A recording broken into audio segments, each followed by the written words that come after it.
that things started to really go sour. So what was happening in the relationship that made you leery of her?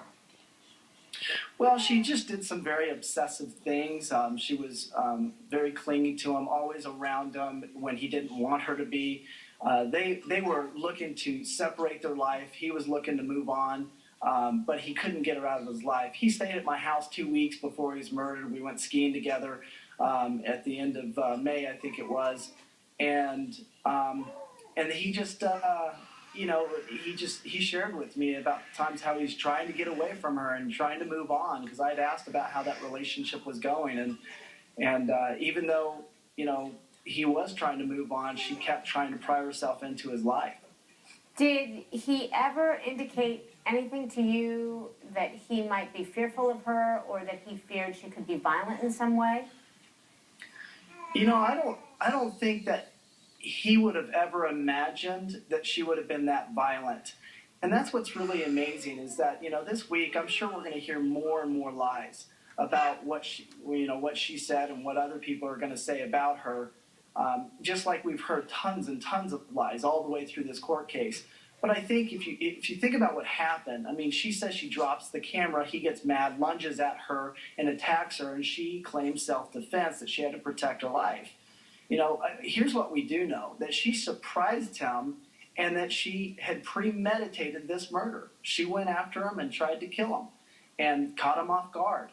Was there ever a moment that you saw in her that she may have been capable of something like this? Or do you believe that, maybe Travis didn't hurt her, but maybe somebody else did at some point, and this was just her way of, I don't know, finally she just kind of lost it? I would have never thought that she would have come to something like she did, but I definitely saw that she had a very obsessive side to her, and so I think that just got the best of her. When you heard that Travis had been murdered, what was your first thought? Well, I was on my way to Cancun, and my wife and I spent the night in a Denver hotel because we had an early morning flight. And about 4 o'clock in the morning, I got a text message, and all it said was Travis was dead. And I thought, 4 o'clock in the morning, that is one rude text message. And I mean, if this is a joke. And of course, it wasn't a joke. So I was in total shock. And, Cancun's supposed to be a fun place with all our friends. And it just wasn't much of a fun trip at all. So when did you learn, I mean, that does seem like a rude message at 4 o'clock in the morning. When did you find out more of the details? How did you find that out, if you don't mind my asking? I probably don't remember all the phone calls that were made, but that morning before I caught the flight, I tried to catch as much as I could. But our flight was so early, I wasn't able to get a hold of very many people until I actually got to Cancun. And then once I got to Cancun, we had several conversations about it. Okay, I know that Gus Searcy is expected to be a witness for the defense. Can you let us know a little bit about him? And we don't know anything about him, so I know you know him well, yes?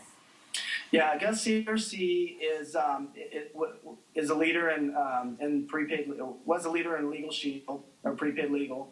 And from my understanding, Jody had visited him one of the last stops in Southern California before she went to Travis's home. But Gus Searcy, I have no idea what he's going to be talking about in court today. I do know that Gus is a sensationalist, and he loves the attention. Okay, so do you put much faith in his testimony, having said that? I don't. I mean, if you think about, I don't know what he's going to say. So it really just depends on what he says. But what I do know is that, Jody's claiming self-defense, although she has never shown anyone any marks that Travis has did to her. No roommates, no best friends, no one in our circle of influence had ever seen anything like that. So, of course, can she get other people to lie for her, like her cellmate that we're supposedly going to be hearing from this week? I'm sure. But here's one thing that criminals all have in common. They lie. And just like Jody's had tons of lies, and I'm sure we're going to hear a bunch more of that. Well, David, I'm so sorry that you ever had to go through anything like this and this kind of a loss, but we thank you for taking the time to talk to us and helping us understand a little bit more of what you knew from those relationships. Take good care, okay? Absolutely. Thank you. Thank you. Remember, there's a court hearing happening in